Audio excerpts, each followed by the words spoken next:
من صام رمضان ایمانا واحتسابا غفر له ما تقدم من ذنبه ومن قام رمضان ایمانا واحتسابا غفر له ما تقدم من ذنبه.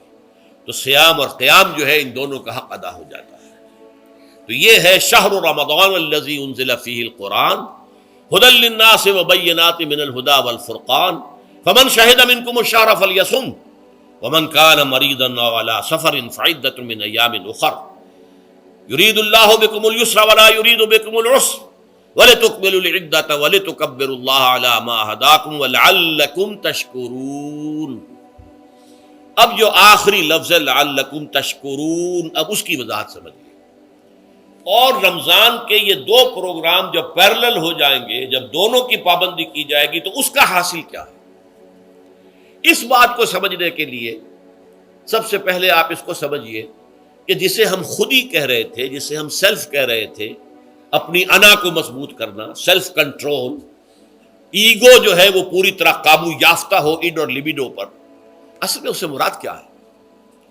اس پر میں نے تفصیل سے بحث کی ہے عظمت صوم نامی اپنے کتابچے میں.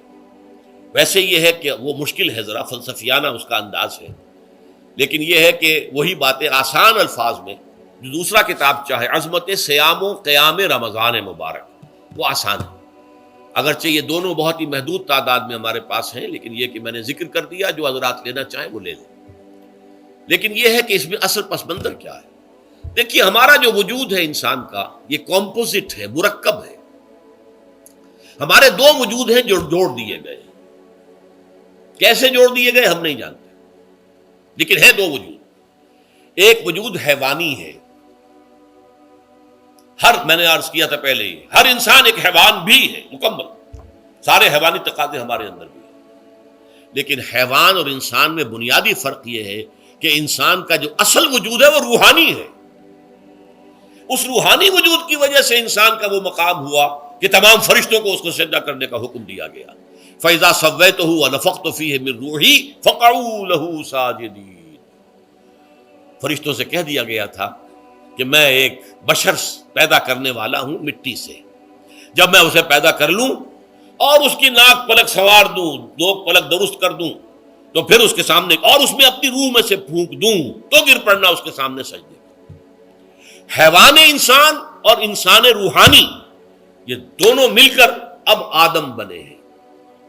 نمبر دو، اس حیوان انسان کا وجود زمین سے ہے، مٹی سے پیدا کی، مٹی سے، گارے سے، طین لازب سے، چپچکانے والے گارے سے، وہ جس میں کہ بدبو پیدا ہو جائے، یہ ساری باتیں کہی گئی ہیں.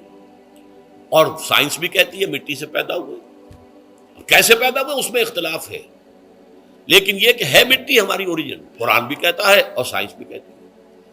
اور ہمارے وجود کو جب وہ تھک جائے، مزمحل ہو جائے، اس کی انرجی کم ہو جائے، تو اس کے لیے جو غذا ہے، جو تقویت ہے، وہ بھی ساری زمین سے آ رہی ہے. آپ نے پھل کھائے، آپ نے گندم کھائی، آپ نے چاول کہاں سے آ رہے؟ اچھا بکری کا گوشت کھایا تو بکری کا گوشت کس چیز سے بنا ہے؟ اس نے گھاس کھائی ہے، اس نے پتے کھائے ہیں، وہیں سے تو بنا ہے نا. الٹیمیٹ سورس آپ کے وجود حیوانی کے لیے جو آ رہی ہے وہ زمین ہے. وجود روحانی کو بھی تقویت کی ضرورت ہے، وہ بھی مزمحل ہوتی ہے، کمزور ہو جاتی ہے. خاص طور پر جبکہ وجود حیوانی کا اس پر غلبہ ہو جائے تب تو یوں سمجھیے کہ وہ بالکل بے ہوش ہو کر موت کے قریب پہنچ جاتی ہے. اس کی تقویت، اس کی غذا وہیں سے آئی ہے جہاں سے روح آئی ہے.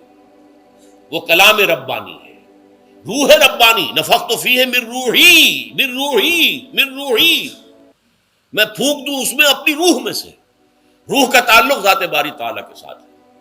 اسی طرح کلام ربانی کہاں سے آیا ہے؟ اللہ تعالیٰ کے پاس سے آیا ہے. یہ اس کی تقویت کا ذریعہ ہے. اب عام حالات میں کیا ہوتا ہے؟ ہمارا یہ وجود حیوانی چھایا ہوا ہے ہمارے وجود کے اوپر، بیچاری روح جو ہے دبی رہتی ہے، پسی رہتی ہے. اگر خدا نے خواستہ ہم گناہ گار بھی ہیں، گناہ پر گناہ کا ارتکاب کر رہے ہیں، تو وہ روح جو ہے وہ قلب کے آئینے شیشے کے اندر ہے. فیہا مصباح، المصباح فی زجاجہ، الزجاجہ تو کانہا کوکب دری. قلب جو ہے ایک شیشے کے مانند ہے جس کے اندر روح کا چراغ جل رہا ہے. اب اگر یہ اوپر جو شیشہ ہے اس پر دھواں آ گیا، لالٹین کی چمنی پر دھواں آ گیا تو اب روشنی باہر تو نہیں آئے گی۔ اگر انسان گناہ کرتا ہے تو قلب پر رین زنگ آ جاتا ہے، یا حضور نے فرمایا ایک داغ لگ جاتا ہے، اور گناہ کرتا ہے اور داغ لگتا ہے، اور گناہ کرتا ہے اور داغ، یہاں تک کہ بالآخر پورا قلب سیاہ ہو جاتا ہے۔ اب وہ روح اندر بند ہو گئی، وہ دفن ہو گئی۔ اس کے لیے اب ضروری ہے کہ اب ایک پروگرام ایسا دیا جائے جو ریورس ہو جائے۔ دن میں روزہ رکھواؤ تاکہ وہ جو اینیمل انسٹنکٹس ہے وہ دبے، تو جب یہ وزن جو ہے اس کے اوپر کم ہوگا تو کچھ سائی آف ریلیف اسے ملے گی۔ جیسے بے ہوش آدمی پڑا ہے، اسے کوئی ہلکا سا ہوش آ رہا ہے، آپ نے پانی کے کچھ چھینٹے دیے، اس کے بعد آپ نے رات کو کھڑے ہو کر قرآن کے انوار کو اتارا، بارش برس رہی ہے روح انسانی کے اوپر، قلب روحانی، قلب انسانی کے اوپر، جس میں کہ وہ روح جو ہے وہ دفن ہے، وہ زندہ ہوگی اثر نو، ہوش میں آئے گی۔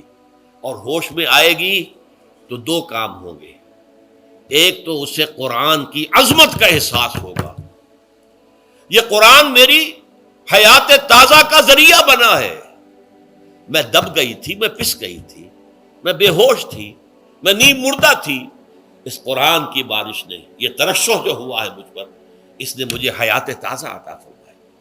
یہ جو قدر کا احساس ہوگا قرآن کا، لعلکم تشکرون، تاکہ تم قرآن کی عظمت سے واقف ہو۔ ایک انسان بھوک کی وجہ سے اس کا شوگر لیول اتنا گر گیا کہ بے ہوش پڑا ہوا، اب ظاہر بات ہے کہ آپ اسے کچھ پانی کے چھینٹے دیں گے تو کچھ ہوش میں آئے گا، پھر غذا دیں گے تو اب وہ پوری توانائی پر آئے گا، تو معلوم ہوگا اسے اس غذا کی کیا قدر و قیمت ہے۔ اگر آپ کو بھوک ہی نہیں لگتی تو غذا بے معنی شے ہے، پیاس ہی نہ لگے تو آپ کو کیا معلوم کہ اس پانی کے اندر کتنی بڑی عظمت ہے، یہ میرے لیے کتنا بڑا انعام و احسان ہے اللہ کا۔ وہ تو پیاس پر، جان پر بنی ہوئی ہو، اور پیاس اس وقت آپ کو ایک گھونٹ پانی کوئی دے دے تو آپ کو معلوم ہوگا دنیا و مافیہ سے بڑھ کر ہے یہ ایک گھونٹ پانی جو مجھے ملا ہے۔ اسی طرح جب روح دبی ہوئی تھی حیوانی وجود کے بوجھ تلے، جبکہ وہ نیم خابیدہ یا نیم بے ہوش یا بالکل بے ہوش تھی، وہ دن میں تو روزہ رکھ کر اس پر سے حیوانی وجود کا وزن کم کیا گیا، اسے ایک ریلیف ملی۔ رات کو قرآن مجید کے انوار و برکات اس میں جذب کیے گئے تو اس کو پوری توانائی حاصل ہوئی۔ اس پوری توانائی کا پہلا نتیجہ تشکر، قرآن کا شکر، الحمدللہ الذی انزل علی عبدہ الکتاب ولم یجعل لہ عوجا۔ پھر وہ قلب کی گہرائیوں سے نکلے گا، سارا شکر اس اللہ کے لیے جس نے اپنے بندے پر صلی اللہ علیہ وسلم کتاب نازل کی، اور اس میں کوئی کجی نہیں رکھی، کسی طرح کی ایش پیش نہیں۔ یا تبارک الذی نزل الفرقان علی عبدہ لیکون للعالمین نصیرا، بڑی بابرکت ہے وہ ذات جس نے اپنے بندے پر فرقان نازل فرمایا تاکہ وہ تمام جہان والوں کے لیے نذیر اور خبردار کرنے والا بن جائے۔ یہ قرآن کی عظمت کا احساس، اور ظاہر بات ہے جس قدر کسی نعمت کی قدر و قیمت کا احساس ہوگا اسی قدر تو آپ شکر ادا کریں گے۔ اگر آپ نے کسی بچے کے ہاتھ پر ہیرا رکھ دیا، اسے کیا پتا یہ ہیرا کس بلا کا نام ہوتا ہے، وہ سمجھے گا کانچ کا ٹکڑا ہے۔ لیکن اگر کوئی واقعتاً کوئی جوہر شناس ہو، جوہری ہو، اس کو آپ ہیرا دیں گے تو اسے معلوم ہے کہ مجھے کیا چیز دی گئی ہے، اس کے اندر جو شکر پیدا ہوگا وہ اس بچے کے اندر تو نہیں پیدا ہو سکتا جسے معلوم ہی نہیں۔ تو قرآن مجید کی اصل عظمت سے انسان واقف کب ہوگا؟ جبکہ اس کے ذریعے سے اس کی روح کو ایک حیات تازہ مل جائے، اور اس طرح وہ پروگرام ریورس ہو جائے جو عام طور پر چل رہا تھا، ساری توجہ اپنے جسم پر، اس کے تقاضوں پر۔ جسم میں تھوڑی سی پھنسی نکل آئی ہے، بھاگ رہے، دوڑ رہے ہیں اس کے علاج کے لیے۔ کوئی اور مرض لاحق ہو گیا ہے، بھاگ رہے ہیں، دوڑ رہے ہیں اس کے علاج کے لیے، بڑی بڑی فیسیں بھی دے رہے ہیں۔ ساری جسم کی پرواہ ہے، روزانہ نہا رہے ہیں اور اچھے سے اچھا صابن لا کر نہا رہے ہیں، وہ جسم کی پرواہ ہے نا، اس کی دیکھ بھال ہے، روح کی طرف توجہ ہی نہیں۔ یہ ہے وہ بات جو کہی گئی ہے سورہ حشر میں، اور جسے علامہ اقبال نے پھر اپنے فلسفہ خودی کی اساس اور سورس قرار دیا ہے۔ وَلَا تَكُونُوا كَالَّذِينَ نَسُوا اللَّهَ فَأَنسَاهُمْ أَنفُسَهُمْ أُولَٰئِكَ هُمُ الْفَاسِقُونَ۔ دیکھو اے مسلمانوں، ان لوگوں کے مانند نہ ہو جانا جنہوں نے اللہ کو بھلا دیا تو اللہ نے انہیں اپنے آپ سے غافل کر دیا، اور یہی لوگ فاسق و فاجر ہیں۔ یہ سوال پیدا ہوتا ہے کہ انسان اپنے آپ سے کہاں غافل ہوتا ہے؟ کیا اپنے وجود حیوانی سے غافل ہوتا ہے؟ کیا بھوک لگتی ہے تو وہ ادھر ادھر منہ نہیں مارتا؟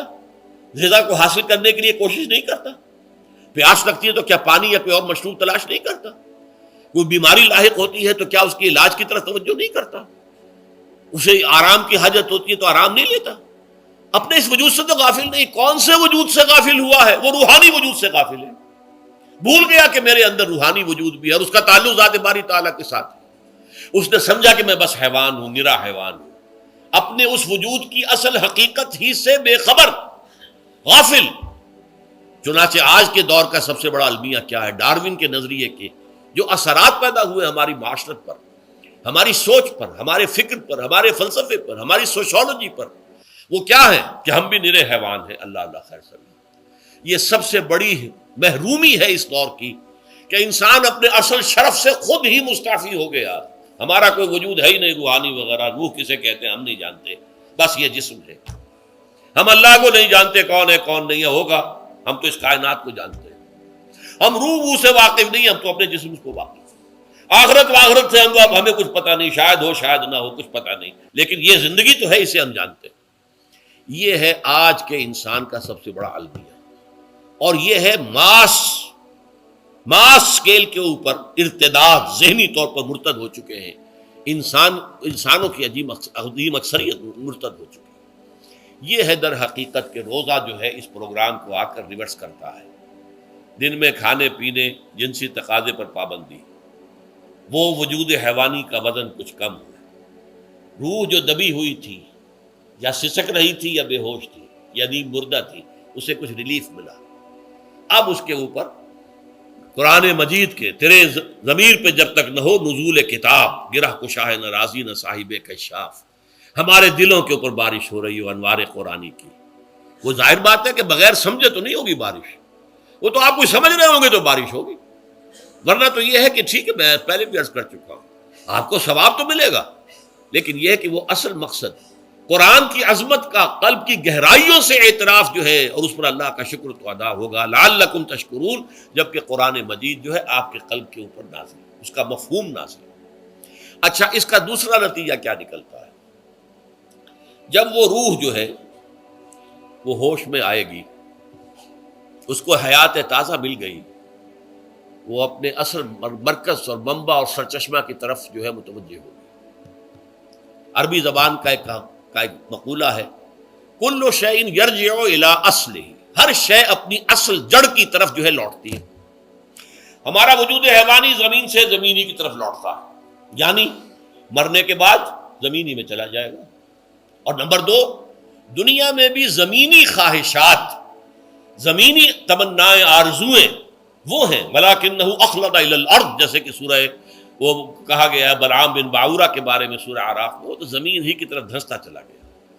ہماری روح کا منبع اور سرچشمہ ذات باری تعالیٰ ہے، وہ امر رب ہے، لہذا فوراً انسان اپنے رب کی طرف متوجہ ہوتا ہے. یہ اللہ کی طرف متوجہ ہو جانا اور پھر اس سے ہم کلام ہونا اور اس سے دعا کرنا، یہ ہے روزے کا اصل مقصد. جب سیام اور قیام رمضان مبارک کا دوہرا پروگرام ہوگا تو روح انسانی یا انسان کا حیوانی وجود اپنے مرکز کی طرف مائل پرواز تھا. حسن، اس کو کہہ لیجئے اپنے مرکز کی طرف مائل پرواز ہے. روح ہر شے اپنی اصل کی طرف لوٹتی ہے، لہذا یہ اللہ کی طرف متوجہ ہوگی. یہ اللہ تعالیٰ کی طرف متوجہ ہونے کا معاملہ دنیا میں رہا ہے کہ لوگ کہیں جنگلوں میں جا کر تپسیائیں کر کے، غاروں میں بیٹھ کے، بڑی بڑی ریاضتیں کر کے کیا چاہتے تھے؟ مجھ کو ہے تیری جستجو، مجھ کو تیری تلاش ہے.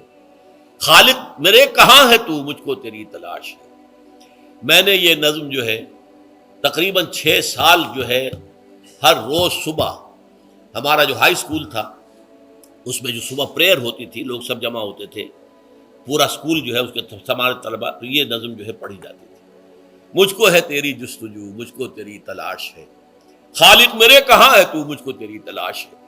روح انسانی چاہتی ہے اللہ کا تقرب، اللہ کے قریب ہونا، اللہ سے رشتہ استوار کرنا. یہ وجود حیوانی حائل ہے اس کے راستے میں. یہ حیات دنیاوی اس کے لیے پنجرا بن گئی ہے. اس روح کے لیے یہ ایک در حقیقت ایک قید خانہ ہے. جیسے کہ حضور نے فرمایا کہ دنیا سجن المومن و جنت الکافر، مومن کے حق میں یہ دنیا قید خانہ ہے، اس کی روح جو ہے یہاں آ کر اس جسد حیوانی کے اندر جو ہے وہ دفن ہو گئی ہے، قید خانہ ہے، اس پنجرے میں بند ہو گئی ہے۔ تو لیکن وہ کافر کے لیے یہی باغ و بہار ہے، یہیں پر عیش کرنے ہیں، یہیں پر مزے لوٹنے ہیں۔